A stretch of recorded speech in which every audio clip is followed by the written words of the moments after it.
messed with, yes, but we fought back and we won. We can do it again, guys. I say we fought.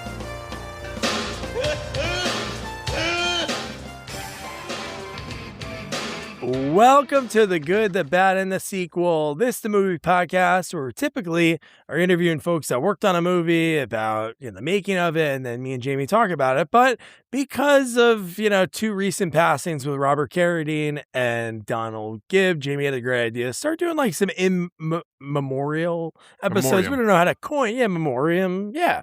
We're going to pick some movies from time to time to look back at some sequels that they were in that be a lot of fun to talk to them and to honor them. So we chose Revenge of the Nerds 2, Nerds in Paradise. And wow, before I mention anything about how underrated this movie is, and it's crazy when you look at the drop off in the IMDb scores and the Rotten Tomatoes, to me, it makes zero sense. I'm not going to say anything else. I'm going to talk to you, my partner in this sequel watching, Journey. Don't stop. Jamie Riccardi. Jamie, how you doing? How you doing, Doug? Did you say Jeremy? No, Jeremy? I said Journey. I said Journey. Like I usually say, but it sounded like I said Journey. No, I'm doing good. How about you? Feeling great, man. These are the movies that I grew up loving. I don't know if it was because of the sequels, like I always tell you, and we've talked about. My dad was a garbage man. Those sequels used to get thrown in the trash. So for some reason, that's what I had a ton of. And these are the movies that were always on reruns too. And this movie, amazing. Yeah, no, I haven't seen this obviously in years. And the first Nerds, I was young. I think it was like one of the first movies I saw nudity. Bottom nudity. It was Bottom nudes. Bottom nudity. I think it was the first Nerds. No, you know what? This is, it brings back a lot of the what I remember as being comedy back in, the 80s, right?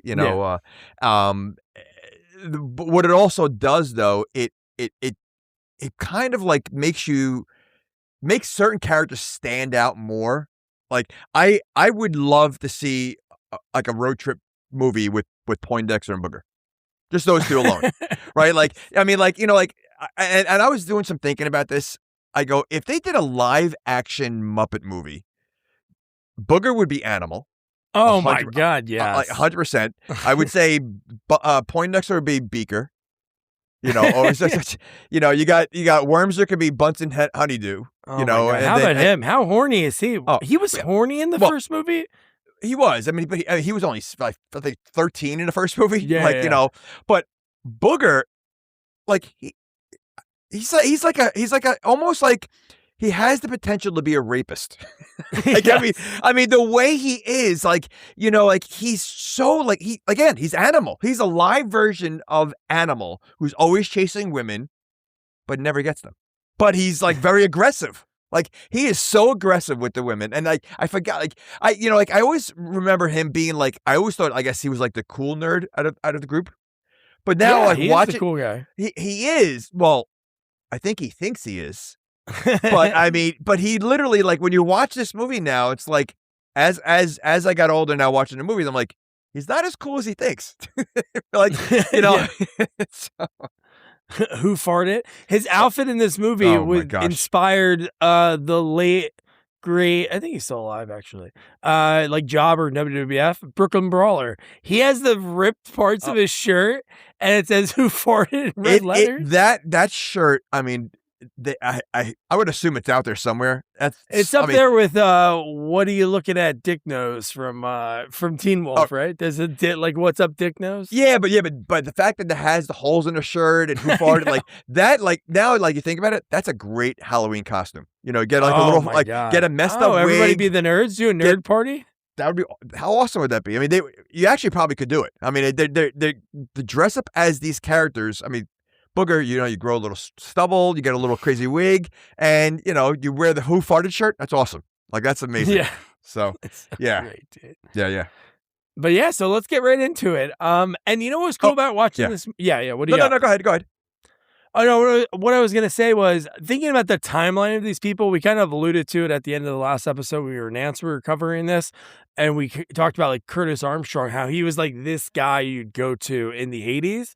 And when I'm watching the credits, I'm like, where does this fall for him? I'm like, oh, don't see his name yet. Don't see his name. And then boom, he's the and in this. And how about even Anthony Edwards, man? Like, to me, is nuts. Because in my head, I'm like, Top Gun came out, did it? And then I'm looking, I'm like, oh my God, that's so cool that he did this. Yeah, well, okay, so one, I would assume that this is why Anthony Edwards had such a small role, is because he's like, listen, I just did Top Gun. I'm not a nerd anymore. Oh, 100%. But I think that's cool. And it probably gave the movie a little push, too. Like a little push. So, and then with Booger, like, he literally plays a booger in. I don't know. I don't know one role. Like I'd be curious. I never really looked at it, but I'd be curious to see his IMDb. And I know he was on Moonlighting, and he played like kind of a weirdo on that once too. And One Crazy Summer and Better Off Dead. I wonder if there's was there any regular acting from him in any movie? Because was he on Married with Children? I don't know why I have a. You know what? He would fit. He would fit the mold perfectly. Like a used car salesman or something. Something.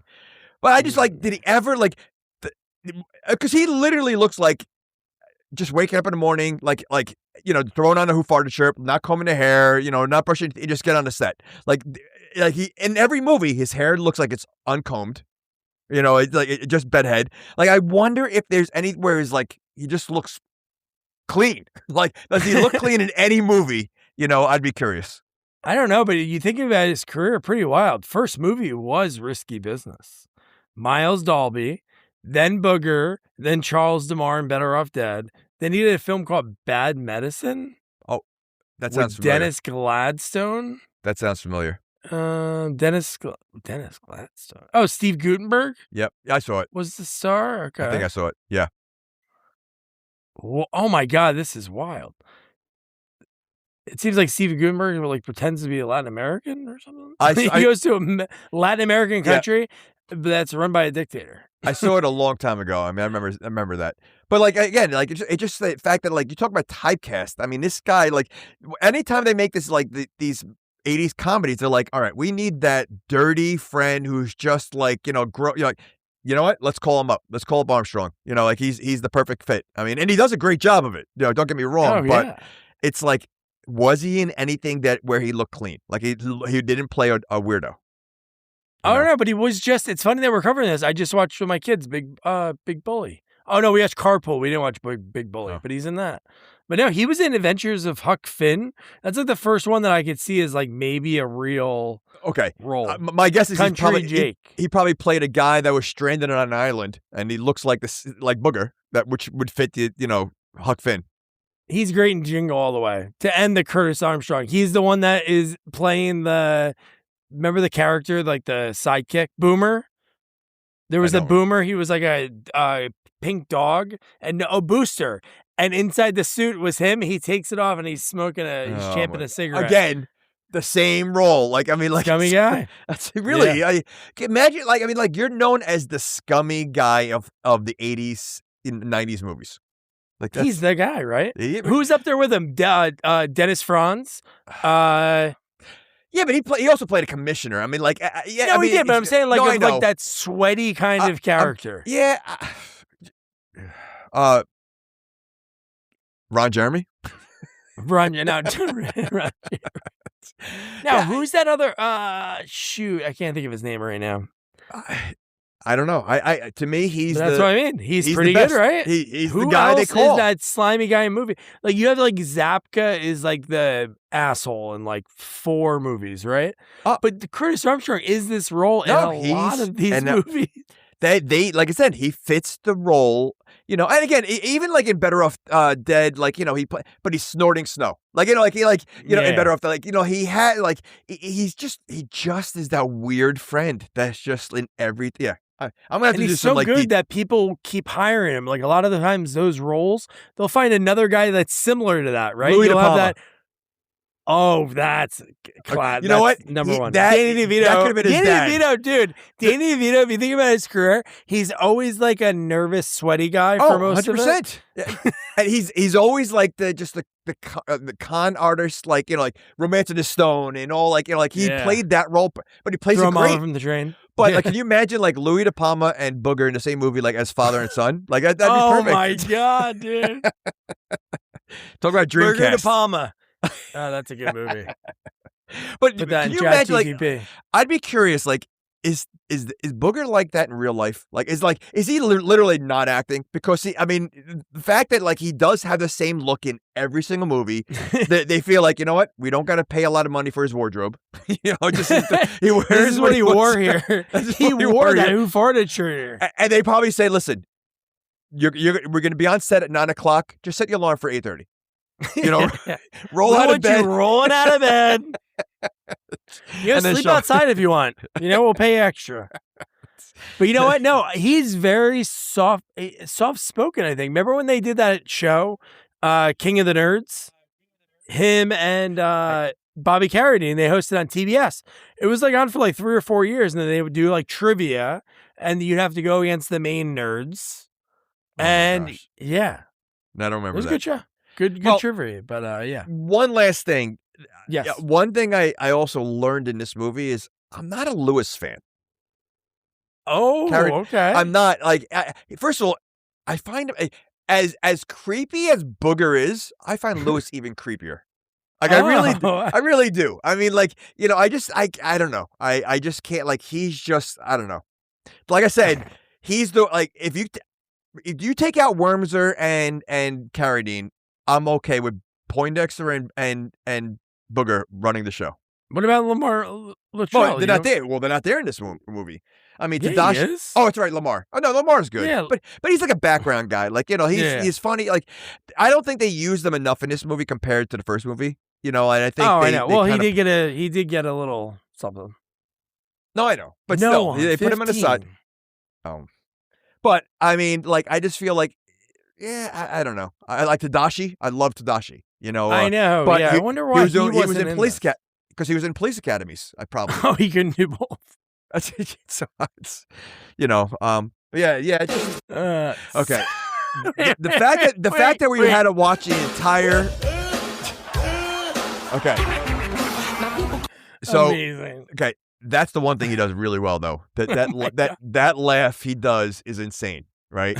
But the song that we see again, they're trying to milk what we had in the first movie. The song in the first one is amazing. Oh, I know. Amazing. This song was not catchy, and it was like complete filler because it was an entire music video. I know. For the song. Like the first one, like just the lyrics are great. Each character was involved, and like it was so much like, you know, that's the one thing they tried to capture again. And to me, that part was awful. Yeah, no, it's so hard because the first one's so good. But you know what's funny? How they did kind of, again, maybe there's 2 ways this could happen. They could have wrote it in the script and then removed it, or they were like, let's trick the audience, because when they do the music scene again, I'm like, okay, they're going to go back to that. Well, and then when they're like, well, we'll go step by step in a little bit. But when he says, oh, we're going to make sure there's like a physical standards to fraternities. And then in my head, I'm like, oh, we're getting another competition, right? Like you really thought, they're really going back to that well. And then that never came into fruition. But yeah, let's get, can we talk about the flying pocket protector in the sky? That's Skolnick, the opening of this movie. That was a Star Wars crawl. Unbelievable. Like, and had the voice. You know, at first it was a nerd voice, and then it turned into a jock, because then it was like very like, no, then we have to go to the legendary Fort Lauderdale. But like that was a time when so many movies did the crawl. You know, I think Naked Gun might have done it once, or didn't Naked Gun do it? Or I know there was a couple of movies. Oh, Spaceballs obviously did it. Yeah. Did Princess Bride do it? Maybe. That sounds right? A few movies did it. And imagine like coming into this movie, you see the first movie. I mean, this is very different than the first movie, right? I mean, I like your idea of I wish there was more competition, because that, to me, that was the funniest part in the entire movie of the first one was the competition. This one was more slapsticky. Like very like, you know, cartoony almost. And I think, you know, and Poindexter when he turns into Mr. Magoo. Oh my gosh. Well, I mean, he was Mr. Magoo in the first one too. I know, but there was a scene that was very Mr. Magoo. Yes, it was. Yes. But I mean, so starting off with the crawl, you're like, all right, this is going to be a very different movie, you know? So I think, so yeah, but yeah, that was pretty Like I said, that was following the lead of all those other 80 movies that had the crawl. Yeah, it's almost like they just. So I was reading, I was talking to your friends in Hollywood that you used to hang out with. Sure. About that the first script of this movie had the Julia Montgomery, the love interest that was with Tim McGinley. She didn't want to be in it because she didn't like the script that had her getting caught cheating. So, okay. So the question is, he puts, like, I didn't know they broke up. I was assuming he was still with her because he puts a picture of her in his suitcase. He does, I know. So it made it look like he's just leaving for a little while and they're still dating. So when he sees Courtney Thorne-Smith, I was a little confused on, the way he was acting. I was too, but there was like, I don't know where there was like a throwaway line talking about her, saying something about Betty, because I thought that too, but there was something that happened. But the fact that, I know, like you just said, like she didn't want to be cheated on. So the director or the writer said, hey, let's rewrite it. She said, no, didn't want to be in it. And then for the audience, now you're like, oh, now Skolnick's the cheater. But there was some throwaway line that saved him. Was Betty in anything else that like she was able to just turn down a movie because she didn't like her character's arc? Like, how some of these actors and actresses, like, and again, it's one thing if you're DiCaprio, you don't like the arc, they're going to change it. You're Betty from the first movie. Like, I mean, I don't know what else she was in. I'm assuming nothing great. I don't remember her much. So how do you have like the nuts to say, hey, you know what? I'm not going to be in it if you're going to make her a cheater. Like, I mean, and not for nothing. She treated them like garbage in the first movie, so she was okay with that. But the second movie, she's not. Because what do you mean? Until Louis Skolnick pretended to be her boyfriend to start hump? Very creepy. Like I said, he is the. What's creepier, that or making out with a mannequin? You know what? Again, I mean, if you think about that, he basically sexually assaulted her. He did, yeah. Right. So that's what makes him creepy. He should have got kicked off by camp. That's the like Law and Order SVU version of this movie. Like then it goes into court case. Mariska Hargitay, she shows up. Hunch is there, and it's like a serious thing, and they get kicked off campus. That's why they got kicked off campus. Yeah, not because of physical fitness. So let me ask you this then: how old are these students? Because they're college students. Lewis looks like he's definitely in his 30s, which I'm sure he probably was. Even the extras look old. My gosh, too. everybody, like, this is again, they're still in the fraternity. They're still part of the school. Yet, I mean, Ogre looks like he's like 50. Like, I mean, like, but I mean, like, even like when you go to all the other fraternities, when they're in the meetings and everything else, not one looks like a college student. I know. Not one. I mean, again, this is the 80s trope that no one looked like they were in high school either, But it's just funny, like, see, like, Lewis, like, he literally looks like he's, like, I mean, a grown man, so very weird. So for real quick I got some facts on that Anthony Edwards thing. So he didn't want to appear in the sequel due to a combination of feeling the original told the story, not wanting to be doing like another one of these goofy comedies, and he didn't like the script. So he was contractually obligated to appear in the movie, so the producer and director adjusted it so he could film all the stuff pretty quick. So there was a script where he's in most of it. And then they're like, oh, yeah, he broke his leg in a chess tournament.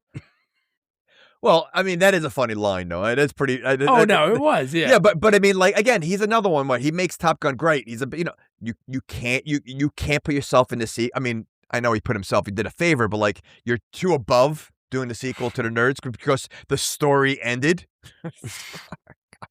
You know what? I bet you the director of Top Gun. Who was the director of Top Gun? Was it anyone big? Schumacher? Okay. He probably was a huge fan of the Nerds. He says, all right, you don't want to be in the second one? We're going to kill you in this movie. Oh, I'm sorry. Tony Scott was the first one. Tony Scott. Is he related to Ridley? Joseph. I don't know. No. Tony Scott? I don't know. All right. Wouldn't they say that? You act like that's so absurd that there's brothers that are both directors in Hollywood. Let's see. Oh my God, wait, did one of them die? AI wrote it as yes. Tony Scott and Ridley Scott were brothers. Oh, What okay. happened? So you I take made it back. I bow to you. You made a little snicker about it, and now look at it. I'm surprised I would never have heard. Oh, Tony Scott died. That's why they have was. Oh man, I feel bad. Yikes. Sorry. Okay. All right. Yeah. But yeah, that So- was pretty interesting. Yeah. So we're in the beginning of the movie, and they're all we see in them is packing their stuff. Yeah, lots of pills. Okay. Okay. A lot of Yes, pills. a lot of pills. But why was he specifically looking at the first 3 and then dumps 50 of them right in afterwards?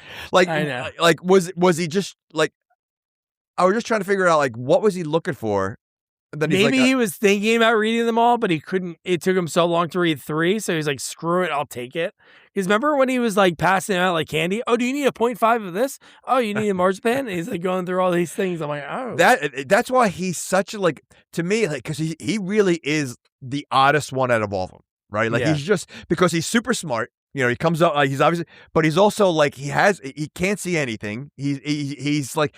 I think he was the funny, even the first one. He's like one of the funniest nerds out of all of them because you just don't know what to expect. Busfield. Yeah, Oh, he's great. good actor. All Yeah. that crazy stuff. Well, I don't know if he's guilty or not, but Well, you know what? Until he's found guilty, I'm gonna say he's still good in the movie. So, all right, good. So yeah. So and then you have again was it Booger with all the condoms? Booger Okay. with all the condoms. And some of them were He's open. a virgin, probably. Were they used? Were they used? Like did he throw like? Is he going into like a movie theater, like one of those naughty theaters, and he's like, "Hey, are you done with that?" Could you imagine like going through customs and they're looking through the suitcase and you see a suitcase my- filled with like 1,000 condoms? Like, it's wishful thinking, but he's a virgin, right? Didn't he say something like that in this movie? Like I don't know. I don't know. I don't know what's going on because he didn't say, "I'll save myself for you. I'll be back." Because that's what made all the girls slap him. But why would that line do something? To get him so pissed. You wait for me. Why? I'll stay Because look what he looks like. Why are they so? Yeah, I mean, They were just but slugging him. I'm gonna guess. I mean, I thought maybe wasn't he dating the big girl in the first one? The tall was that him with the tall girl? No, wasn't he like well, he was dancing with her. Like it was The Moose, right? The Moose. He was dancing with one. Yes, I forgot. But you about never see Booger hook up. So No, but he is very Wait, aggressive. But I was- think the move was aggressive too, like dancing with him. I thought. wasn't there a girl that burped? Was he in Police Academy? Booger? No, No, I mean, he would fit in it. Because I'm strange. I'm feeling like there was a scene of a girl burping, like Booger in something. Maybe it's another Nerds movie. I'm telling, and like he found his love interest because she burped just as good as him. oh, maybe like Nerds in Love. Maybe you've seen the sequel. maybe. I don't that know. would be the perfect wife. Oh, for him, right? 100%. Like, and what I'm picturing is like the girl that was dating that liked Bobcat Goldthwait in Police Academy. Oh yeah. This girl- like that's something like her doing that burp. But, all right, I'm gonna have to look into that because it sounds very familiar to me. So, all right, but yeah. So Wormser, how about that kid? His thing in the first movie wasn't fake IDs. So in this is a new thing that he's obsessed with. He has like Senator. He has everything. when I was watching him, I literally thought he was actually like an FBI agent and these are his aliases and his. Oh my God! Can you imagine that end of the movie? It should have been. He's he super busts smart. Something. He busts Ed Lauder. Yes. Ed Lauder, dude. I- Ed Lauder, sequel Hall of Fame, I think. Like, obviously from Death Wish 3, but his character in this movie is wild. Oh my gosh! Like, yeah, but you know what? It's funny. Like in the first scene, he comes across like a nerd. Like he's kind of nerdy. Like even though he. Well, I mean, there's a lot of like characters in this. I mean, even the guy, what's his name from? Was it Big Daddy? No, not Big Daddy. Billy Madison. Oh, Bradley Whitford. Bradley Whitford. I forgot his name. Raj, call me Raj. Yeah. I mean, he was great. I mean, this got to be my one God. of his. This got to be one of his first movies, right? Yeah, this is like where he became typecast, sort of as that role. He played that a lot. Well, same thing with Courtney Thorne-Smith. This had to be one of her first movies. Was this before or after summer school? I'm assuming before, and then she got. This would be. Oh, you know what? Think about it. This is 87. I'm gonna say summer school is before this. I'm Really? guessing that's like 85, 86. Well, you know what? I guess that put her on a map. So like go to like a known movie, for her next one. It's got to be right around the same time. I would think. Oh, same year. Okay. Wow. Wow. Okay. What Okay. a year for her. Yeah. And then she was in a ton, dude. She's great. I like her. Oh yeah. No. Okay. But I mean, let's be realistic. I mean, he struck gold once. He's not striking gold twice. I mean, No. he and the only reason why he struck gold is because he assaulted her, unbeknownst to he's just a great lover. So that's Yeah. I mean that's the only reason, like, because if but based on looks, and I mean, like, his creepiness with the keyboard later on is just like insane, Yeah. So yeah. All right, but we're not there yet.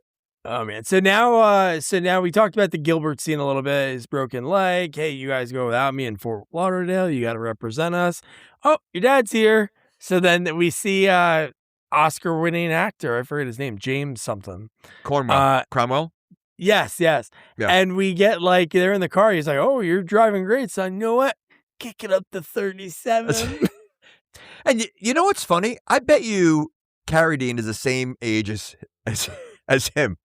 You know what? They're probably closer than father. Of course, closer than father son. No, 10 years, you think? Well, I'm not even talking about. Well, yeah, I think I would say they're close to the same age. I would be willing to bet. Cromwell's 86 now. Okay, right now. So Carradine's probably like 70. Well, how old is he when he? Wasn't that like that was very recently. Yeah, he had to be in the 70s. He was 71. Okay. Oh, yeah, pretty close. We said 86. Yeah. Well, it's not that close. 15 years. I mean, it's. Well, it'd be like father son. Well, it could be father son. Yeah. I mean, but close enough that, like, especially back then, So okay. And we get like the first text message. The way that they were like texted him, and it was like a little, I guess, more ways to use Anthony Edwards for his contract. Oh, of to course. Do some voiceover for that. Yeah. And then I love when he gets a glass of milk brought to him. And was that the robot in Rocky? Well, you know what? You know what? I when I saw that, I was trying to think of like why does this look familiar? That would be amazing because Rocky 4 didn't come out yet. Rocky 4 is there's no way 7. Oh really? 87? 85. Oh man, 85. Wait, Rocky 4 was 85? Yeah. So it could be him. Would they pop out multiple Rockies? Like, I mean, it had to be like almost yearly. Well, no, the first one's 76. Second one is 79, probably. Yeah.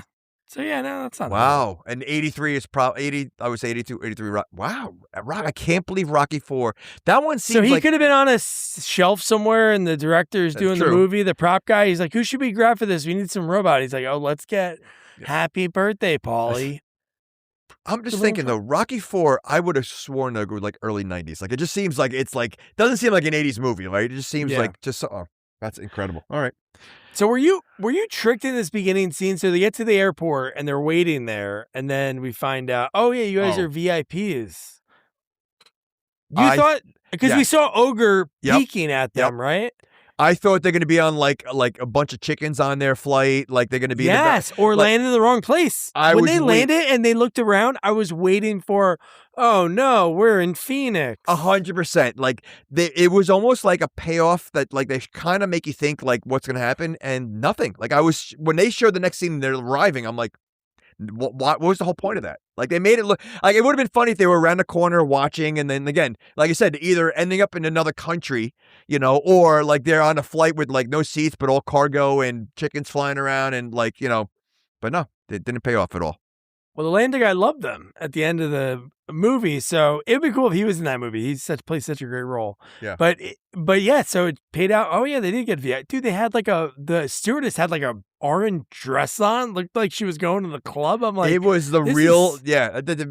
Who's paying for this, by the way? I guess the Land. So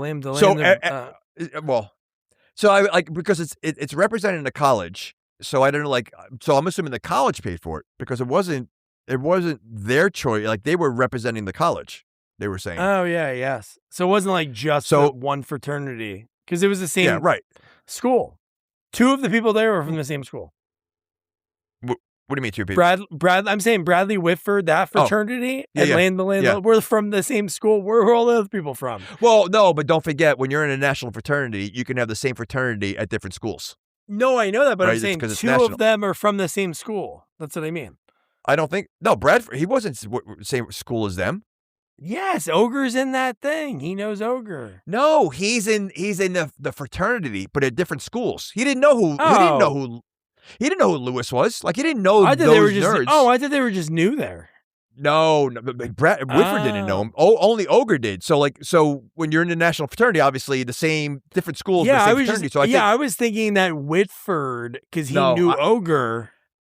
well, because that they're in the same fraternity. I mean, I could be wrong. I was assuming that Whitford goes to school in Florida, wherever they are, and Ogre's representing, you know, Oh, okay. yeah. I didn't know it was like that. I didn't know like when you're in a frat, you're like, oh yeah, our Washington University Husky brother Todd just had a baby, guys. Well, I mean, if you've like visited them or whatever, I mean, like, this national fraternities are quite large, so Yeah. it's. But I mean, yeah, I mean, that's what I was thinking. Like, they were just represented from other schools, but the same fraternity. Okay. So, But you know what's but great right after this? Once the flight gets in the air, you get a great title card. And you get the 38 Special song. That was the main title track of this. Pretty good. well, was the car part of the VIP experience? I mean, how wild they were going as they were driving by, and again, how long that like little montage was of like yelling at every single person. The women doing aerobics on the beach. I and know. like, Woo! Woo, woo, woo, woo. Yeah, I love the VIP, the very immense penises. And he just says these things to women, and you're like, dude. he is so like, well, how about when was it Poindexter or someone said like, or maybe it was Wormser, like their allergies or something, and Booger's like, just blow your nose on your shirt. That's what I do. No, to blow your nose. Yes. That's what I do. Maybe that's his boogers are eating away at the cotton, and that's why he has the holes in the front of his shirt. Does he wear that shirt like the whole week that he's there? No, does he have a different shirt on? Does he? feel I like don't. has I don't. I don't a remember. different shirt later in the Okay. movie that has. I might have saw what the line. I might have wrote down what it said on there, but Okay. we mentioned Courtney Thorne Smith. She plays like a trainee Sunny, who was like the lady of the 80s and even the 90s, like Melrose Place. Yep. And how about we get the jock that was in Critters 2, and he played like the pool boy in Seinfeld. Yep.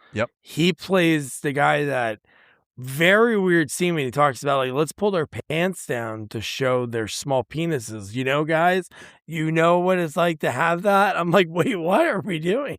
He like I couldn't figure him out. Like I was like first of all, he looked like one of the Beastie Boys. Like the way he was. Yeah. I really, but like I couldn't figure him out. Like I was like, Or the other one, they didn't establish any of the other jocks. It was just Ogre and Roger. The other two guys like had lines later in the movie, and you're like, why should I care about you? One should have been like, obviously Ogre's like the dick. Some guy should have been something. Yeah. Some kind of like fill that like role. But no, they were just like kind of there. Well, Ogre to me became a cartoon character in this this Like he's such a cartoon.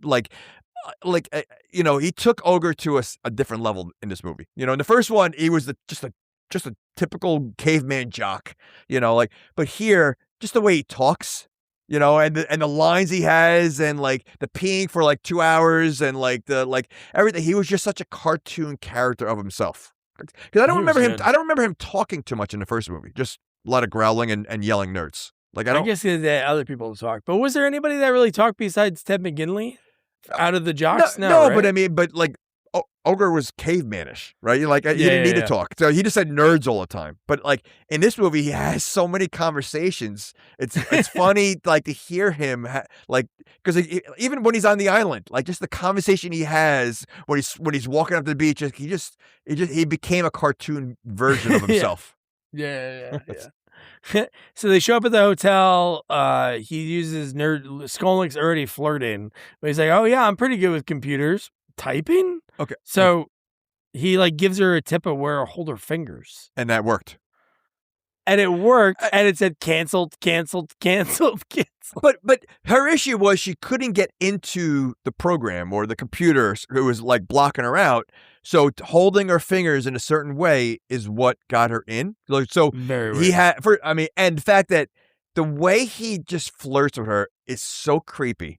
because again, obviously the way he looks and like what woman would first of all want. I mean, I'm not bashing nerds, but I mean, what woman's gonna want this guy's creepy hands all over her hands? It's like I mean, just Yeah, don't even really know. You just met him, and he's like touching on top of your hands. Just met him. He's a customer. Like he's not even like like she works there. But which I don't know in a real world how long she would last there. Like I don't think she would. I don't think she would want to stay there as long as she did.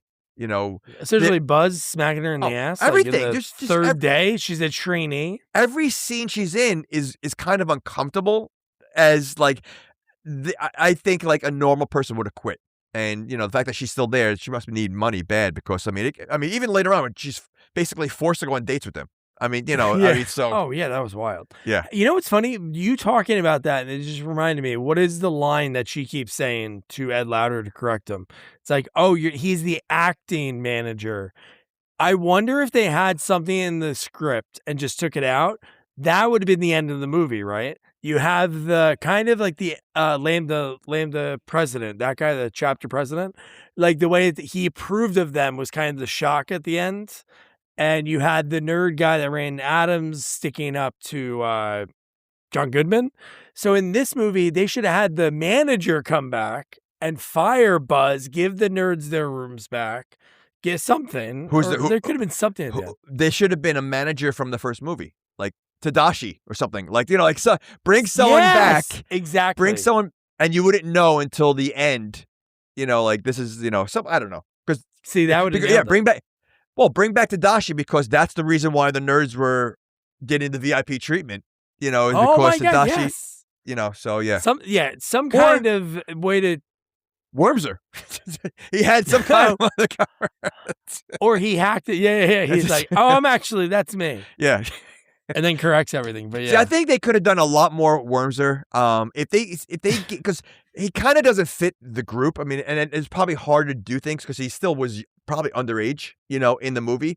So it would have been better though if they gave him these like aliases that he was able to hack into like and become like I don't know. It would have been I think a better use for him in that. And I feel like they used it once, and then then when they found the other IDs, he walks around with multiple IDs because the guy's like, "Oh yeah, we caught you, Senator." But how about like Lauder is like the jock of jocks, who's like sort of be like I guess the king of these guys, even though Roger manipulates him the way he talks to him. So maybe Buzz was sort of like a nerdy jock. Maybe that's the he seemed it in the first scene at least. Like the first scene, he just seemed nerdy. And then like obviously later on, but yeah. Remember his line? I don't want no nerds staying at my hotel. And then we cut to it's like, oh man, that's kind of mean. And then we cut to Booger and Wormser like chasing women with his pants down. Yeah, like that he. I mean, again, they're so silly that before that you have Poindexter hitting on a cardboard girl.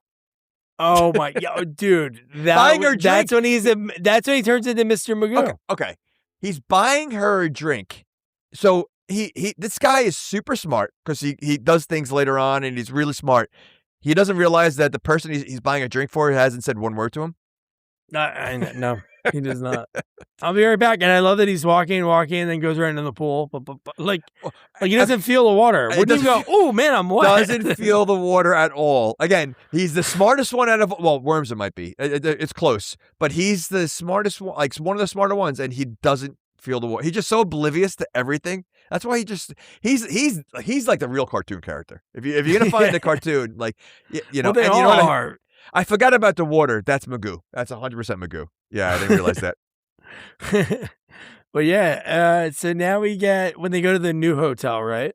When they arrive at the new hotel, and the girl, we hear the line. We see the body getting drug out. Oh my gosh! Like they're in a place that doesn't look like he just survived a bombing.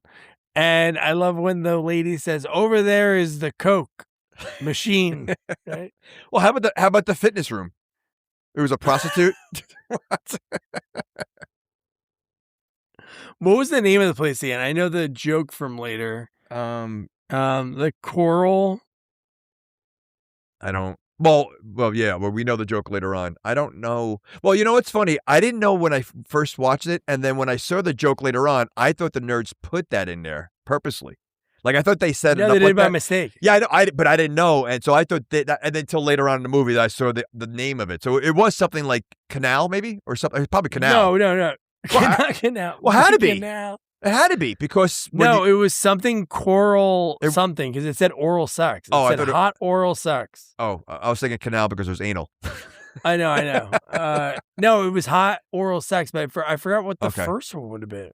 Because they took out one letter from each word. Yeah. Oh, all right, I forgot. Oh my god! Well, how about the fact that was she the one eating the chicken and she throws her in the pool? Like she was eating a chicken wing and she throws it in the pool, and as they're walking, like so good, dude. And the chalk line, the outline of the in the room and with the carpet pulled up. Yep. So the carpet was folded over, and they had it right there. Well, and it was wild. It's all bunk beds. What kind of room is that? She said, "How do you even offer that room? How do you offer any room? I mean, you're worried about that. Anybody even staying there?" Yes, but they had after the chalk line. She goes, "Don't worry, it's a little evidence." Or something like that. She's such a... How much she goes, and we have you here, the Ricky Ricardo suite, and the door's not working. Kicks it in. Why was it the Ricky Ricardo suite? Well, he likes Miami, so maybe he did stay there in 1955. Maybe that was a joke. The last time they were popular was when he was stayed Lucy there. Still on in 85? No, 55. Oh, in 85 now. Huh. Maybe remember she did have a show when she was older. I don't know if that was. I was thinking that was more 70s. I mean, I'm assuming reruns were still on back then, though. So, totally. Okay, so he was still relevant. Okay, we just watched it not that long ago. Did you? Oh. Yeah, the kids love it. Okay. Now we get a guy that is in every single movie. Oh my gosh, that was ever made, and he plays one of the greatest characters ever because it's almost like he's Booger's spiritual father when he says, "My name's Snot." Oh my gosh, like I mean, it's so silly. Like this whole. I think his name is Hong, right? Is it James Hong? James Hong, the actor. I mean, the fact that again, the whole thing, like that, like the training and all that, like it's just so like silly, but like it was perfect. Like I mean, like it would have been better if we find out that he was Booger's father, right? You know, like somehow, and like they would, like at the end, like he realized it, but yeah, unbelievable. Like so he lives there, like so he's not renting a room, he just lives there. He's like at you talked about like the Muppets before, right? The analogy of the Muppets, and this is the Happiness Hotel. That is where they're staying. It's the Happiness Hotel. You have people, hey, would you like to pay for the rent, or wait, would you want to? It's $350, or you can sneak out in the morning. We'll take sneak out in the morning. Ooh, popular option. She was very funny though. Oh yeah, and then we get how crazy how this movie gets cranked up right away. Like these jocks, their fear is the nerds. Out of all these people there, what is their fear of them? Just not being around them? Are they thinking they're going to change their bylaws? They have the cooties. They have the circle, dot, dot. Now I got my cootie shot, right? But no, so then they get invited by them to like a barbecue, right? And it's an abandoned road that turns into something that was insane, like the whole Native American thing. Okay, how did this happen? Like, I don't know. Where like that whole setup? Where's that from? Like they. Remember we saw them driving for a while, right? And they were in the middle of like it was a bit like kind of a dirt road, trees everywhere, and then at the very end of the scene, right? There's somehow where people are eating. In like a downtown area. It was a very strange, yeah. By the way, the Hotel Coral Essex. Hotel. Okay. Okay. That makes sense. Hotel Coral Essex. Essex. That's amazing. Yeah. Oh man. So now we get like the backdrop. It looks like a Temple of Doom set, like a Disney or something. Like one of those. Why is that there? Like, what is that? Like, I mean, I don't know. And it was pretty intense. I mean, it was pretty crazy. Like the whole setup of that thing. So yes. Why is it there? Like, what is it there for? Is that like part of like whatever fraternity's pledging? Like, I mean, like that was like a movie set. Like you said, Temple. I didn't think about Temple of Doom, but 100%. That's what like it looked like. Like way high tech. Why? What is it there for? And what was their intent? To just scare them to leave or try to kill them? Because there was baby alligators underneath them. I wrote that down. I go, they're literally looking to murder them. Like murder. I mean, it's just so weird. So weird. But like you said, the smartest guy in the room, Poindexter in this movie, because Bradley Whitford goes, intruders must leave Seminole County, leave Florida. And then Busfield starts going, hold on. He does some kind of like, that was a very bad Native American. I wouldn't even know. Before you even get there, though, you skip the whole, like, when the jocks were in the small jacuzzi, the scene before. Oh, but yeah. Oh, yeah, that's true. And Ogre was peeing the entire scene. That was funny. First of all, I mean, would you jump in a hotel jacuzzi with a bunch of guys? And was it heart shape? I'm sure it was but there was like 3 or 4 guys in there. It was a small jacuzzi. Oh, I probably would. Have a go beer, sit in the hot tub. What's wrong with that? In a hotel room? You going to the pool, a couple of guys, just because we're not touching. Wait, you're comparing the outdoor pool to a hotel heart-shaped jacuzzi with 4 guys? Water. It doesn't have to be indoor, outdoor. Oh my gosh. But the fact that Ogre doesn't say any lines in the scene, he just basically stands there peeing the entire time. I thought it was pretty funny. And every so often they look back, like, because it was getting louder a little bit and like slowing up for a little bit. Yeah. So all right, but so now they're in this again ridiculous setup with the tribe.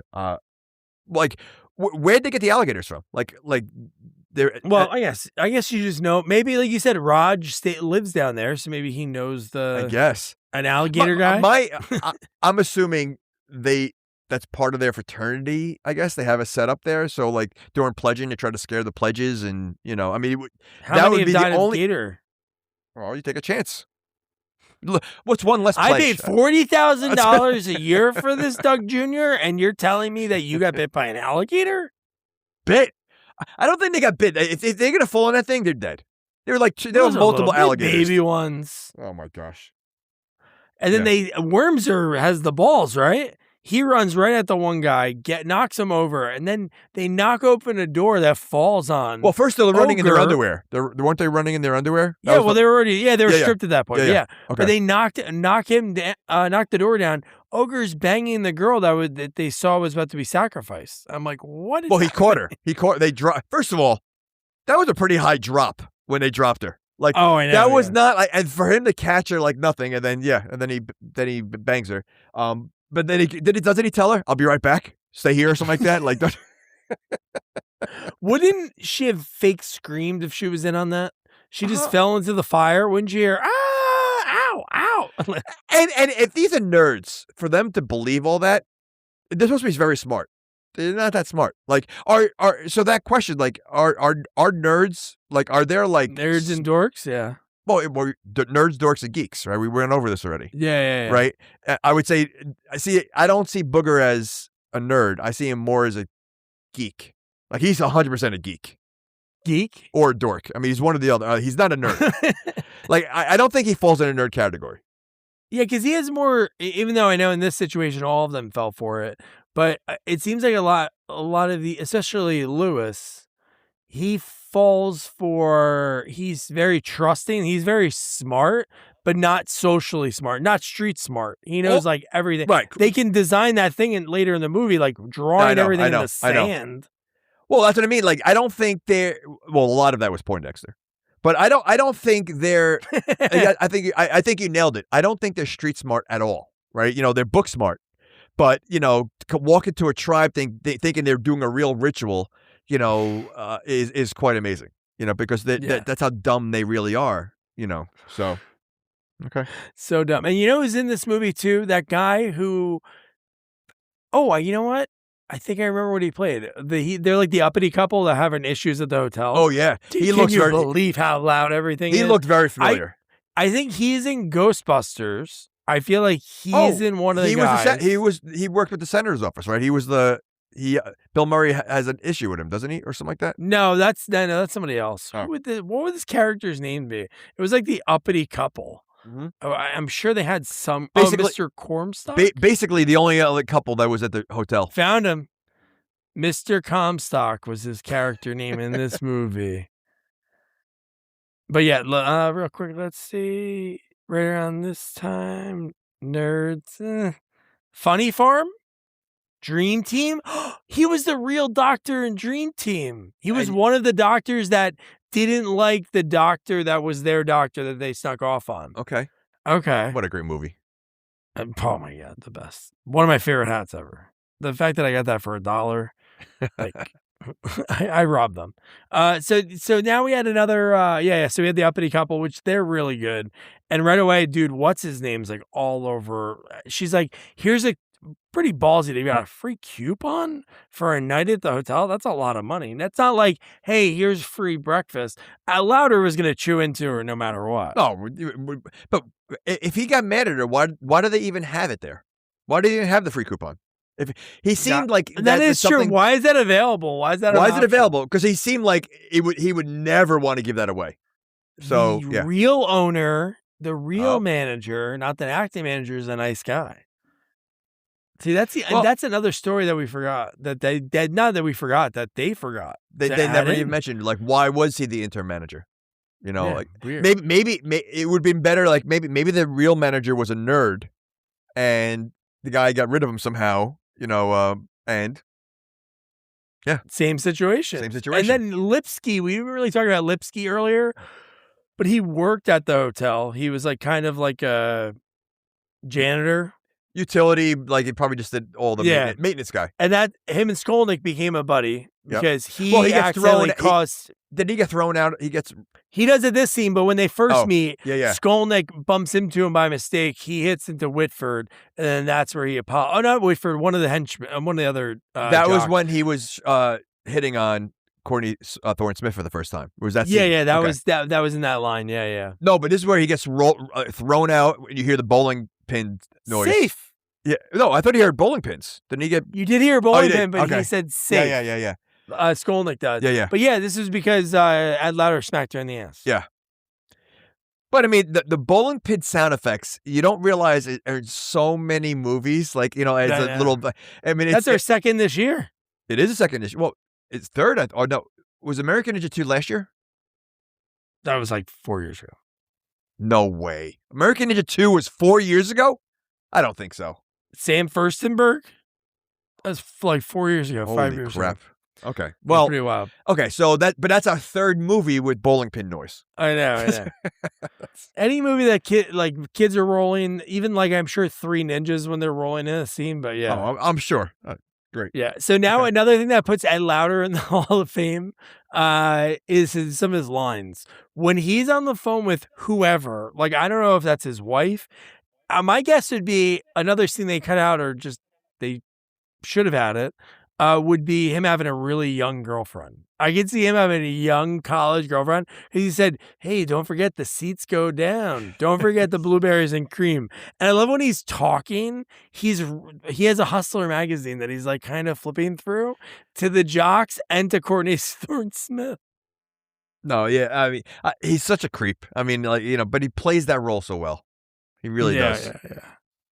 Yeah. So now Whitford, this is when he talks to, when he unveils the first plan. This is like before the date. Was this before the dates? Yeah, this is before the dates. This is when, hey, we're going to add the physical. Yes. We're going to add the physical standards. And I love that they called the conference the UFC. This is like 6 years before UFC even was probably a thought. But it was like, the United Fraternity Conference. Was this before the party? Yeah, it was. Right. Okay. Because. The party happens next. Yeah, it happens right after. Is Ogre eating the ice cream out of the bucket at this point? Yeah, I think so. Yeah. Yeah, because how about the first party's like kind of cool, right? Well, after he goes, you know, don't we have to a say in it or something like that? And I forget how he shuts them down. He goes, all right, wet nighty contest. Oh, yes. Okay, yeah. Just one thing I have to... you can speak after I make this announcement. And then I love when they go outside, and there's these two women standing there, and guys, like, throwing, like, very aggressively, like, touching them. Well, it's the 80s, right? They had the rule had to come in at some point, and it literally looked like it was a forced rule. Like, I mean, like... Roger Ebert would give you 0 stars if you don't do it. You get a half a star for that. Yeah. But yeah, dude, the fact that the name of that hotel Amazing. Hot oral sex. And, there was a guy that crashed his car to go to the party. Like, insane. Well, this is where he goes, look, we have to fight fire with fire. And I write, I think Booger said, let's torch their hotel. Yeah.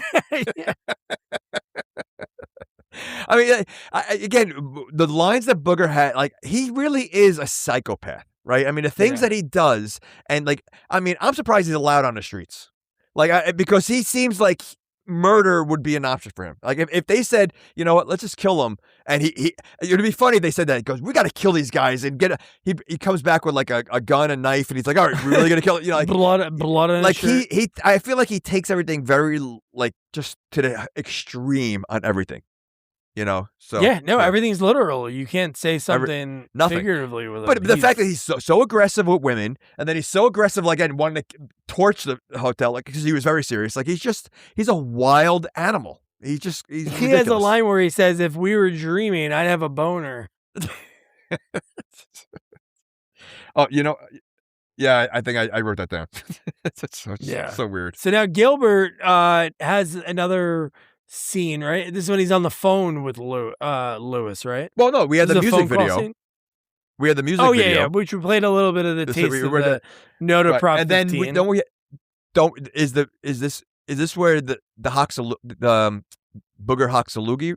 I think it's around the same time. This is right after they're doing like a little training, right? You gotta get it from your belly. Well, they're training while I think Lewis is talking to Gilbert. Exactly.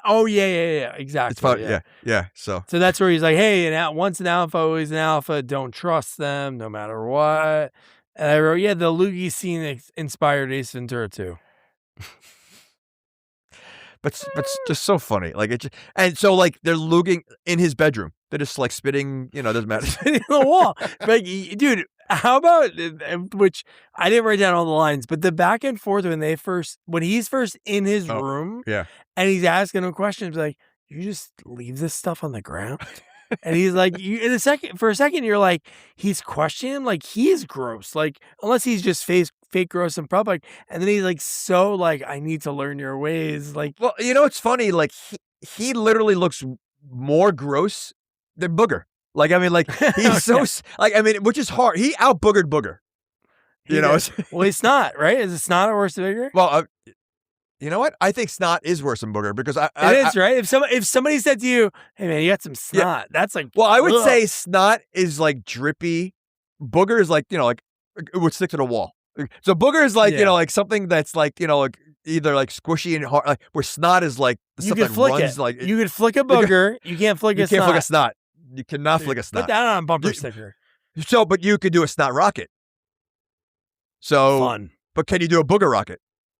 I would assume you could do both. Why not? I guess that'd be like shooting like a pea shooter, right? That could be dangerous. You get it on the right angle, you can hurt someone.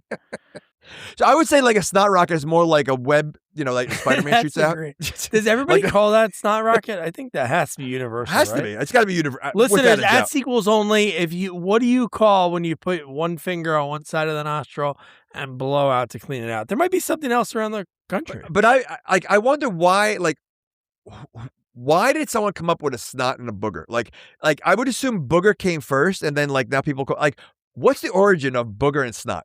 Like that. And what's the difference? Like chat needs to tell us what's the difference between a snot and a booger. I just think one's more liquidy. That's are there any booger mucus and snot? Oh, see? Oh, I guess it doesn't really tell much. Okay, so I'm gonna say that a snot can be a booger, but a booger cannot be a snot. I agree with that. Okay, all right. I'm on with that. Yeah. Okay. Yeah.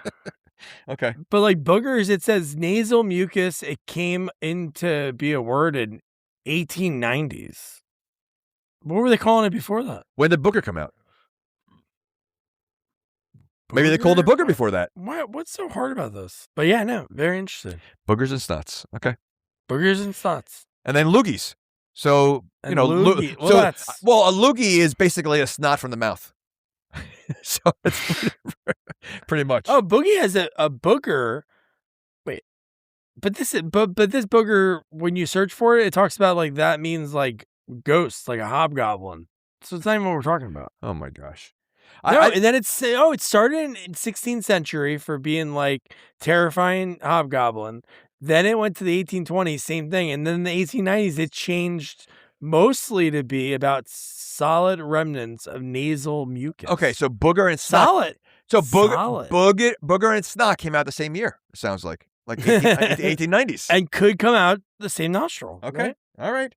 Interesting. So good.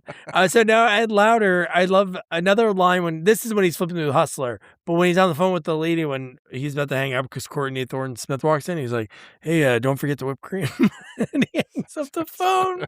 And he's flipping through, and then you have these other two girls, which were like, "Oh my Who gosh, are these? Are these prostitutes?" I don't think they were. I don't know. I mean, but don't forget. I mean, they could have worked at the other hotel, and he called them up and burned them over. My guess is they were probably part of the sororities of, like because they were into it. They were into them afterwards. So when they left them, they were with Roger and the frat guys. Yeah. So did you notice that there was a penis in this movie?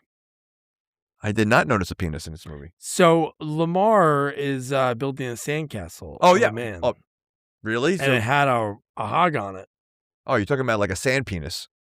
A sand penis. Well, if you said a sand penis, yes, I did notice the sand penis. Well, that would really make it not even a question because I'm really narrowing it down. Are you surprised that he made a sand penis in the sand? I'm very surprised. We know his character is right? homosexual, So why would that be? I wasn't expecting like whoa, and he's like really like doing that part. Well, I mean, knowing his character, that should not be a surprise. Yeah. So, but does he hook up with any guys in this movie? No. So in 2 movies, he has no love interest. Well, maybe again that could have been just the times. Maybe they didn't want to do that. Right? What movie did you see that? When did A Birdcage come out? Probably way later. So yeah, no. Yeah. Yeah, you know what? Probably. Yeah, I wonder, was there any gay? Well, I heard a funny story about Beverly that. Hills Cop. Rob. Well, yeah, but he's not kissing anybody. no, that's true. Yeah. That's what I mean. Just like the but real quick, Nathan Lane, he was in the original cast for that movie. I'm trying to think who it was. Big name guy was going to be Robin Williams' character, and Robin Williams was originally cast to be Nathan Lane's character. And then once that other guy dropped, he said, "I want Nathan Lane, but I want to play the other role." Well, I could see Rob Williams doing both roles. Without a doubt. Dude, yeah. And so he could have been the butler. I mean, like he could have played any of those 3 roles and it would have worked. He was a real life cartoon character. Oh, without a doubt. But Nathan Lane crushed it. Like I don't think I think that role, I don't think it's my wife's like favorite movie. Like when if she needs like a comfort movie, that's the movie she goes to. Like it is a great movie. It is so funny. And then you're like, "Okay, honey, mine's up next, Commando." That's a good comfort movie. Well, it's either that or Showgirls. Yeah. She has, Birdcage. I got Showgirls, so. Yeah, Showgirls. Honey, Kyle MacLachlan, they're going to the pool now.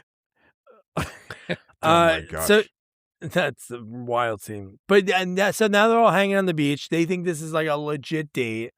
They're all in the water. It's just Skolnick and Sonny. He finds out that she's like kind of this is a hot nerd. Some of the things that she's talking about. So then he puts like the lotion on her. And I love that he like, again, in that situation to explain something's your first time and you're that old. Again, whatever, but maybe don't say it like that. "Oh, this is the first time I've ever done this before."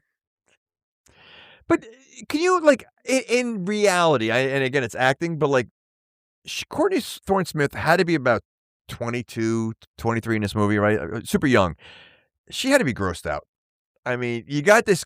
I mean, and in general, maybe she thinks about without the character, he was maybe a suave guy. He looked nerdy, even when he wasn't playing Lewis. Like in any role, he just has that nerdy look to him. Well, he plays the badass cop in that Billy D. Williams Cannon movie that came out in like 87. Oh, dude, you should watch that. That's on Tubi, I think. I gotta get the name for you. All right, dude. They play cops opposite like the buddy cop movie. It's not bad, dude. It's a comedy, or it's a comedy. Oh, but he plays more of like the hot shot doesn't listen detective, and Billy D. Williams is the older cop. Oh my gosh! It's well, pretty regardless, she just looks so young next to him, and like yeah. she had to be creeped out. I mean, we gotta do the scene again. He spilled too much this time. I gotta do it again. Like that was probably one of his favorite scenes. Yeah. And that movie, for anyone listening, want to see Skolnick is a sort of badass, but number one with a bullet. Great poster. You see him holding a gun on the poster. Oh my god! Came out the same year as this, so maybe in like the same month you could have saw him as Skolnick, and then doing gun stuff. That was an awful like nerd laugh, by the way. But so the fact that before he even starts putting the lotion on her, she's laying next to him and he's sitting there staring at her. Like he was on his beach blanket facing her, staring at her while she's laying down in the sun. I mean, if that alone, and then I think he made a comment like, "I'm not the cool dude I seem to be," or something like that. Oh, I know. Because in his mind, again, what type of we would have to have like some characteristics of the nerd not jock, but nerd, dweeb, dork. Well, dweeb's not one. That's not a classification. We know that's what, like we never threw dweeb in that mix. I mean, I know. Yeah, but now you go. But I'm saying, like, for him, he's like the person that doesn't. He has no social awareness of what people think of him. Because even Roger, right away earlier in the movie, right, he knows this is his mortal enemy. Yeah. He is. Yeah. And he shakes his hand. Okay, Raj. Thanks, Raj. And he gets tricked because of it in the movie. Well, we said they have no street smarts. But yeah. Okay, so if this was reality and this was like the real world, and based on the first movie, he hooks up with the hot girl in school, and she would have changed him. He would know. It would be like I can't buy me love, right? Like he wouldn't be the nerd anymore. Yes. He would have styled a little better. He would have came across a little like the fact that he still stayed nerd after all that. They could have done that movie. I don't know if the third or fourth does that, but that could have been a formula for these movies. 100%. He gets tricked and he gets put into the fraternity. That would have been a good version of this movie. And his old, and he kind of ignores his old nerd friends. Exactly. And then at the end he becomes a nerd again because he realizes he's not part of that crew. That's like how many movies did that happen? Literally I think it was was it Can't Buy Me? No, what movie? Like, it was another movie, like probably like Lucas or one of those. Oh no, one of those stupid movies. Anyway, that happened so many times. Yeah. So now they send the guy. Oh yeah, we can get some beers. Oh, we can get you some brewski. No S at the end, and then they get into Roger's car, which I didn't think that. When I was thinking that they were setting up this date, I thought it was for them to get them away to maybe mess up the hotel. Something, but not like get them arrested. Yeah, no, I didn't. I was curious, like what? First of all, why didn't they bring beer to the beach in the first place? I know I mean, that should have been Booger's first thing. I know, but, like of all he of does them, drink. Booger. I forgot, yeah. Yeah, I mean, of Booger, that should have been Booger's first thing. I mean, that he should have had. I'm surprised they didn't have it in the first place, but yeah. And of all people to buy the beer, they asked Wormser. Yeah, I know, to use this fake idea. Yeah, sure, Senator. I mean, I'm assuming at this point, at least the other ones are sophomores. You're because it's a year later. You're 21. I mean, I mean, you're no longer underage. So why is Wormser the one that's literally 17 in the movie? Why is he? Because I mean, I think he was only like 12 in the first movie. Yeah. Okay, so. Oh, yeah, that was like the whole thing. Yeah, and you know what's funny? He didn't age that much in his real life age, but for seeing him, he looked like so old. I thought it was a different actor. I literally had to look it up. I thought because I did not recognize him, and I'm like, they got a different. And he's not much more after this because he doesn't have an IMDb photo, no headshot. Oh wow. Okay. Which is wild because you're like, wow, he's so good, but again, some people are like, hey, this isn't not for me.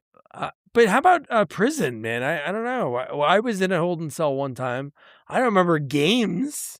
They had games everywhere. And the fear of the idea of that like giant cattle thing is so scary. You have like somebody in there for maybe like a taillight. Oh, of course. With a guy that stabs someone. But you also have the guy, the big tough guy is afraid of Lewis when he yells. Oh, I know. So you could be the tough guy in prison, but if someone yells in your face, all right, this guy's crazy. Yeah.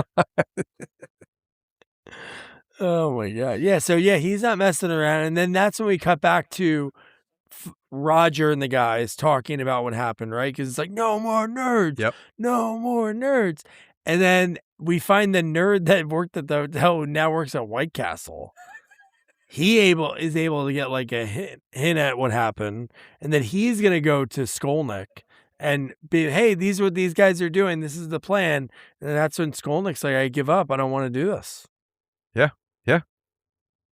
And he finds out the whole thing that these girls were in. How about the line that he says to Sonny when he's like, "You're not worth the lotion I squirted on you."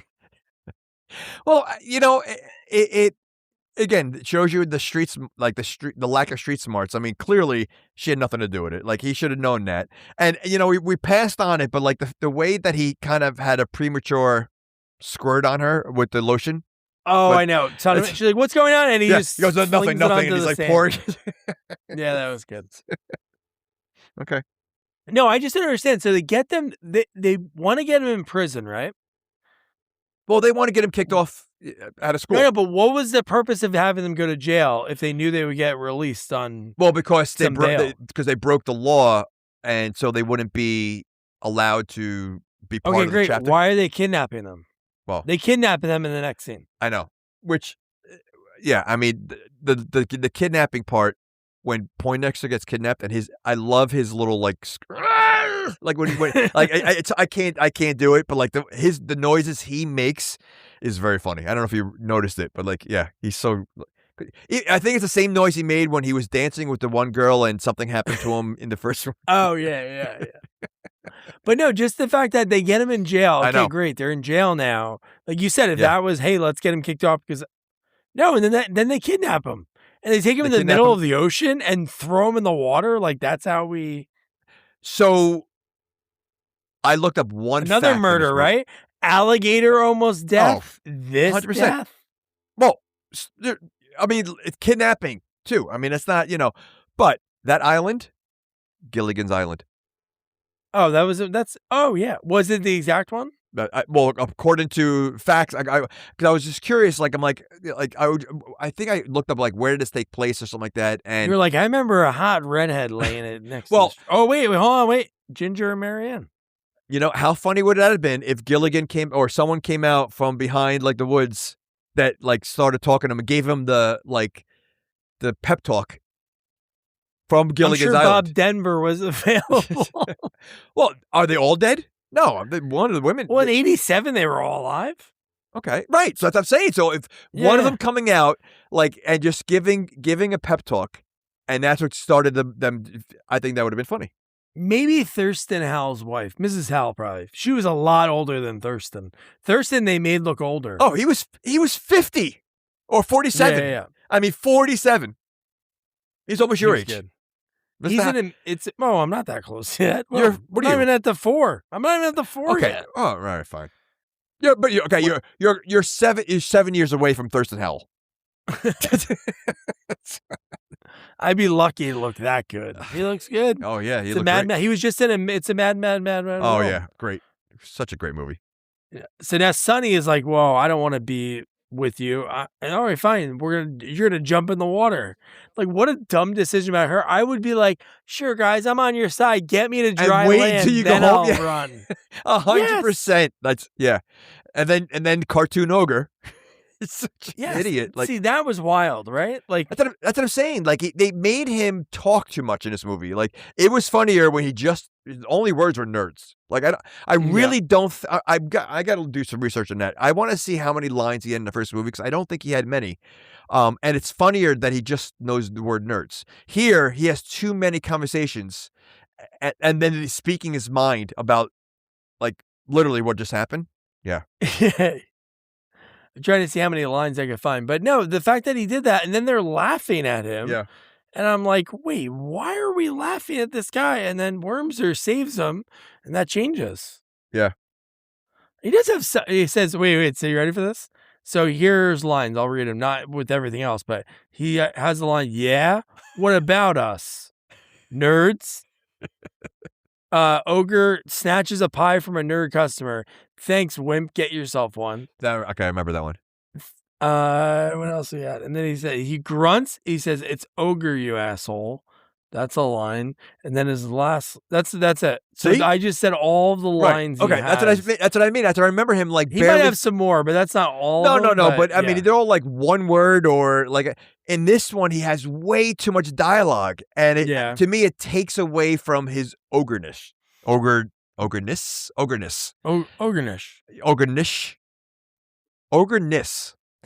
But it just takes it away from like he's too intellectual in this one. I'll just put I think and I think that he does have like one line on the island. There's one that's ridiculous. Well, I mean the fact that he I mean the way he fact that he was saved by Wormser, he brings him on, and then now they're just walking the island, and then that's when Booger finds weed, and he says, "We got bush." Well, they had to throw back in the movie, but. Again, those nerds are sitting on the island watching someone die. Like Worms is the only one that went out there. Like I mean, the other ones were okay with him dying. Maybe they couldn't swim. How'd they get made there? it out. Wait, how'd they get there? Barely. They got there. Well, they did barely get there. I mean, that was. I love that you're gonna leave somebody to kill them, right?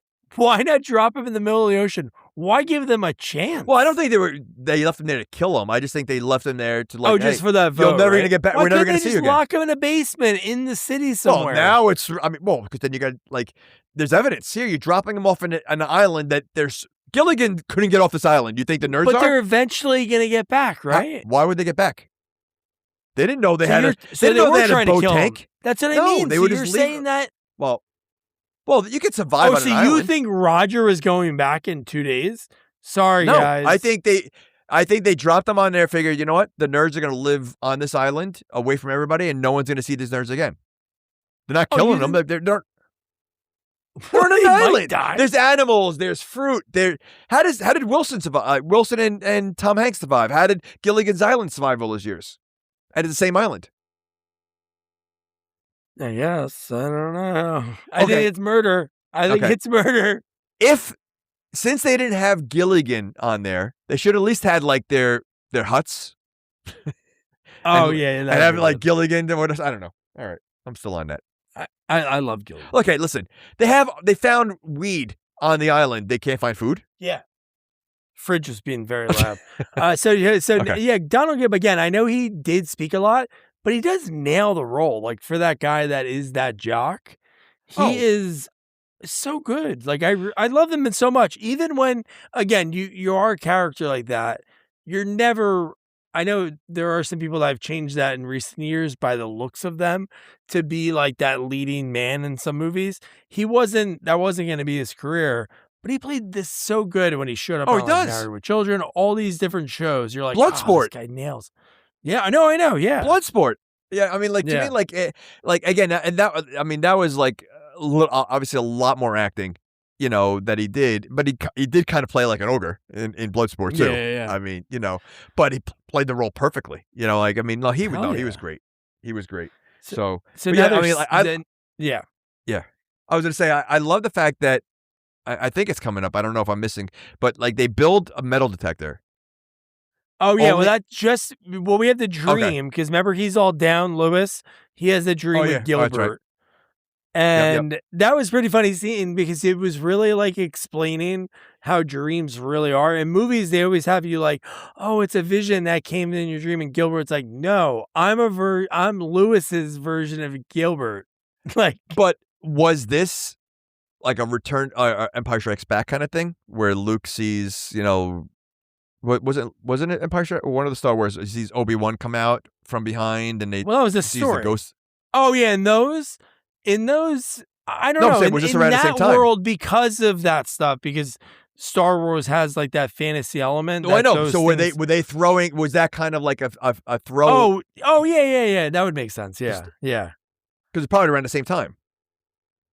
Oh yeah, this is definitely after. Yeah, that's why they did the crawl and everything. But I'm saying that would be. But I've never heard that talked about in a lot of movies. When you see the dream sequence, it's like, okay, that advice you did was the advice that was in your head already. Yes. You just told yourself advice. Well, they're nerds. nerds. But it worked. The pep talk on him worked. And he gets up and Ogre helps right away, right? Poindexter's doing like that big formula. Well, they're smoking first. Ogre smokes with them.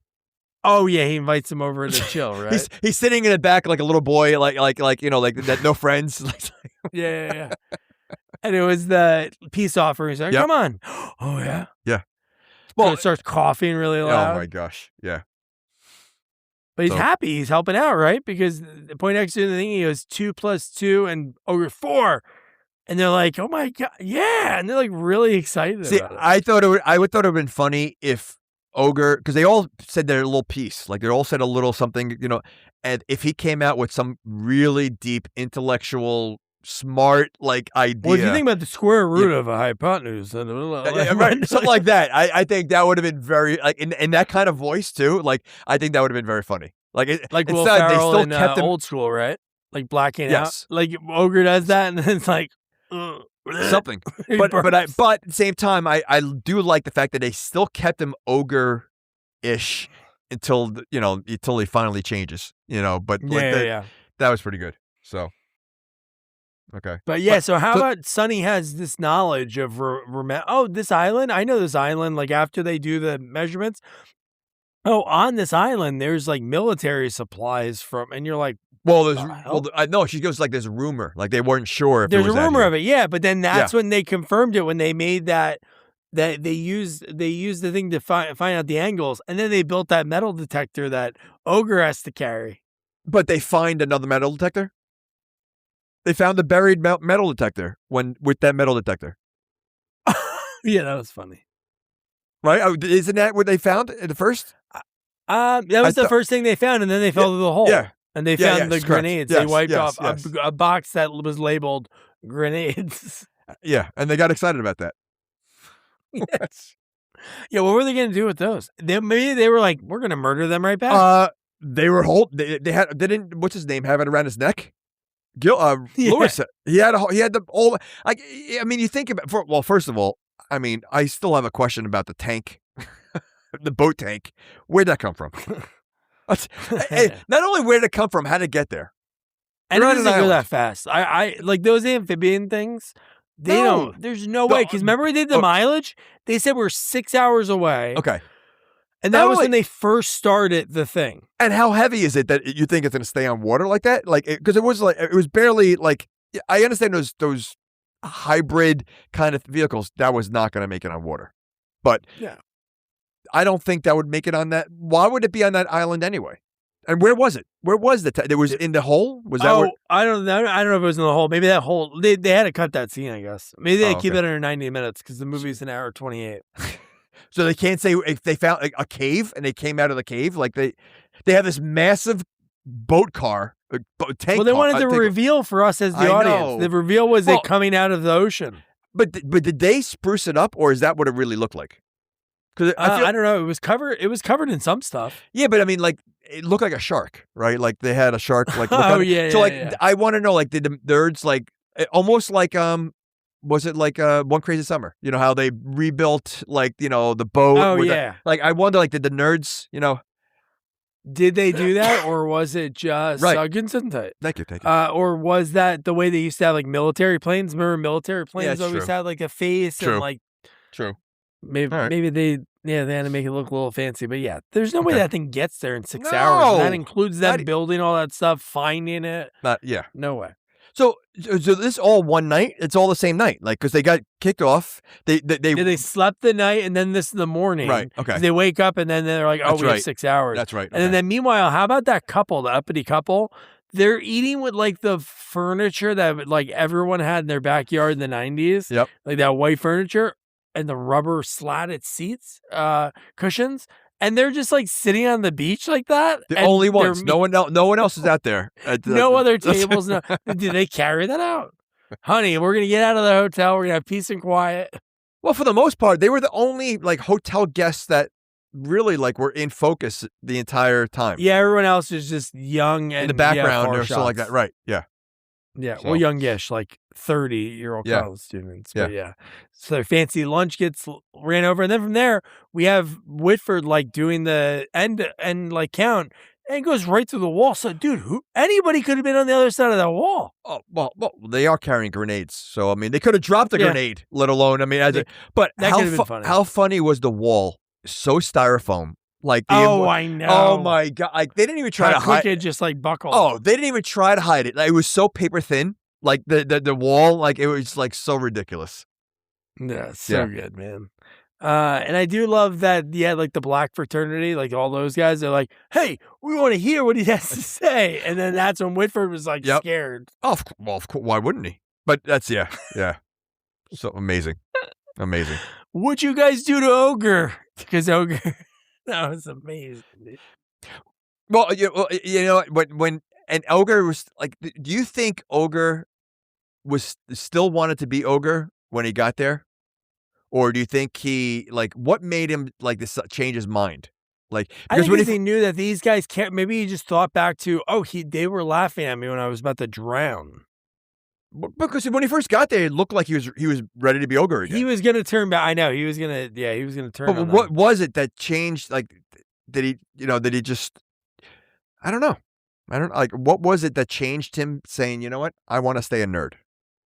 Maybe just remember Roger was a dick and really didn't care about him. Oh, he's been surrounded by dicks Roger the entire time. Dude, think about how crazy Roger, like, what's the worst thing that Ted McGinley did?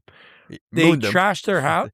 No, but what did they do in the first? They threw rocks at the house. Okay. All right. Well, someone could have been by the window. Okay, great. This one, they were going to leave them for dead, right? Bradley Whitford was going to murder people.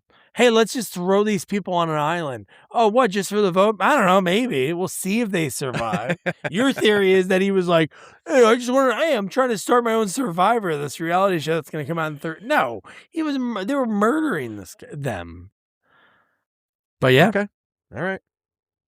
But yeah, they're all, I do love the outfit they're rocking too. They're all wearing the green, all matching. She has like a, oh yeah, very like a Princess Leia outfit on. Yeah, and he has somehow he's got a sleeveless commando outfit on. Like it looks like Commando. You know. Yeah. Unbelievable. Unbelievable. So good. What was Booger wearing? Oh, he had the helmet on. Yeah, he had the helmet. But yeah, so then right at the end, right? So after Roger's in the water. Yep. Then we cut to, I guess it's the next time at school. They're back at school. Oh, yeah, because Gilbert's there. They're at the house. And that's when we go, Ogre. He's revealed, and he even has his own pocket protector. Well, he's sworn in. He's got the pocket. Well, first of all, I love his hair. How it's flat and parted. He looked so ridiculous. Like, it was so funny. But yeah, he was supposed to only, like, didn't someone like taste the drink at first? It was like something like crazy, like burning, and Ogre takes the whole thing and just starts drinking the whole thing. Oh, and it's all over his shirt. It's all over his shirt, but then I can't even get that thing, but he does a pretty good one to end it, man. Yeah, there you go. But yeah, he does a good. In the house. Was he in the third one? I think he's in all of them. Why wouldn't he be? So as a nerd, like, is it looking like that? Yeah, I think I'm guessing. Then I'm guessing maybe Darcy comes back. Ted McGinley, I think, is in the third and the fourth one, maybe. Oh my gosh. We got to do all of them. But eventually we're going to have to cover all these. We have to.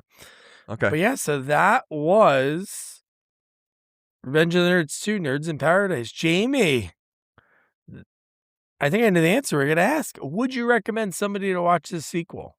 I think so. I mean, I think you definitely have to watch the first one. If you haven't seen either one of them, you have to watch the first one first, because the first one's a classic, and it kind of gives you the story of all the nerds. You have to see Ogre, because he's half nerd in this one and half, jock. But I would say absolutely it's like it's a duel, right? Watch the first one and then watch the second one, because it is silly. It is, 80s comedy, but that's what makes it so good.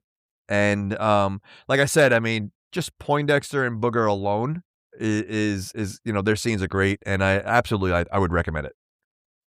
Yeah, it captured what I love about 80s comedies, and it's Absolutely. like it really goes like again, you have to go to the well. Like, I know we sit here saying this, and then some of those movies we'll watch and be like, oh, they could have redone that joke or that bit, so they had to go to the well a few times. But I loved it. It was so funny. You know what? I thought, yeah. I was gonna say they went to the well, but like outside of the music video, I mean, they that was a little. They shouldn't have done that. To me, that was the worst part of the movie because the song wasn't even good. Like it really wasn't a good song. But like even when they did like when he finds the weed and said we got Bush and all that stuff, like they went to the well, but they didn't overdo it. Right, like it was like just like a throw in, like a lot of these other movies when they do a sequel, it's like so like literally repeating the entire like this is the same joke but in a different context, which made it funny, right? Like so like in an '80s like sequel, they really didn't recycle a lot of the jokes, and I think that's a positive because a lot of movies do that. So I think they did it, and if they did recycle it, they put it in a different context, which makes it even better. And again. Ogre, throw that in the mix. So Ogre with Booger and Poindexter, and you got a road trip comedy. And Snot. Oh my, Snot on the road trip. Snot and road trip. Unbelievable. I can't believe that we had a guy named Snot, and it was James Hong. I don't remember James Hong being in this. I remember this movie a lot. So I remember Whitford as the smarmy guy because I feel like I would watch this and Billy Madison would be on like Comedy Central. Oh yeah, I'd see these movies. Well, I remember Booger having some kind of guru or something. I just didn't know who it was, and because I remember the whole scene of like him learning how to be a even more Booger. Yeah. So perfect choice for sure. It was. But so that was like the in memoriam episode, looking back for celebrate a great film that Donald Gibb and Robert Kennedy were in. But now we're back to the regular scheduled program. Next week I'll be chatting with an actress that it has a role in. She was one of my sequel characters of last year, I believe, for Trancers 2. She was McNulty. And that's actress and acting coach and teacher, and she does it all. Allison Croft. Really awesome interview. Great person to talk to. She is the actors. She has kind of a connection in a sense of their drive, like Larry Henkin, my pal Larry. Like she loves acting so much. Like you just hear it from her coaching perspective, her going in for auditions, the excitement she still has doing this. And she even says it herself, like she didn't have that monster break, but she just loves working. She loves the craft. So it was awesome hearing about her wanting to be on Three's Company as a 5-year-old, looking at that and being like, oh, mommy, I want to do that. So then her mom gets her into acting. She's doing commercials, like national commercials. And she just has this connection. Her acting coach or somebody knew somebody that was the casting at Full Moon. Then she's Baby McNulty in the first Trancers in '84. And then they went back to her. They did a sequel in like '87 that actually just came out like a couple of years ago. For some reason, it didn't come out. But that was cool that they looked back. Hey, let's get the kid from the original who's acting. But great credits. She was on, you name it, Punky Brewster, Cagney and Lacey, Small Wonder, Family Ties, Dallas. So some like monster shows. So it was a lot of fun. And for her, she doesn't have a lot of sequels, but we wanted to make sure we covered a sequel for her. And I think it's going to be fun. They did all these Hallmark mystery movies with John Larroquette, where he plays McBride, like a kind of, I guess, a male, what was Murder, She Wrote? So a male Angela Lansbury. So he's like a detective. This is the 7th film in the series. Oh my gosh. So like, I don't know, maybe they finally hit their stride on 6 and we're getting one of the best, or it's at the end, we're still writing these. Oh yeah. So McBride Semper Fi, it's free on YouTube. The quality's not as good. I'll keep searching. Maybe there's like a better version of it somewhere free, but we'll be able to break it down for you. So, Jamie, are you excited for a John Larroquette movie? Is this our first John Larroquette film? You know what? I mean, I thought he was great, so great in so many movies. So you know how many Emmys he won? Like I looked at I forgot who he used to beat out all the time that never could beat him. Did he win it on Night Court? He won it on Night Court? Oh yeah, dude, he won it a ton on Night Court. Night Court was amazing. So to answer your question, if he wasn't in it, I wouldn't be that excited about it. Not that I'm excited to see it, but I think if it is it considered a comedy mystery, like murder mystery, or is it? Because if he's playing a serious role in it, then it's not going to be that good. Oh, I don't know. All right, we'll find out. I That's guess a we'll good find question. out. So he won 85, 86, 87, 88. Back to Amazing. back to back to back Amazing. years for Well, Night Court. He crushed Night Court. I mean, really, like, Oh, I mean, yeah. amazing. And he was nominated for the John Larroquette show. I never watched that. I never saw it either. I mean, he was in Blind Date. Remember Blind Date? Kim Basinger? Yeah, oh yeah, And yeah. Bruce Willis. Yeah. So no, he had some good. I mean, he was in Stripes, right? Wasn't he Stripes? Stripes. That was the first movie I ever saw. Yeah. Boops. So when he was peeping. Yeah.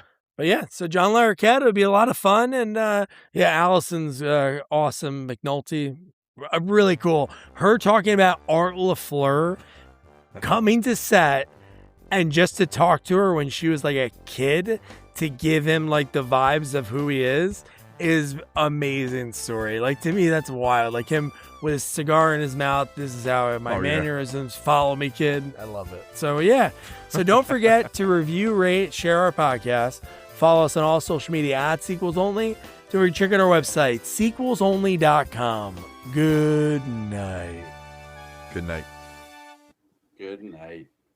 Good night, guys. Good night, guys.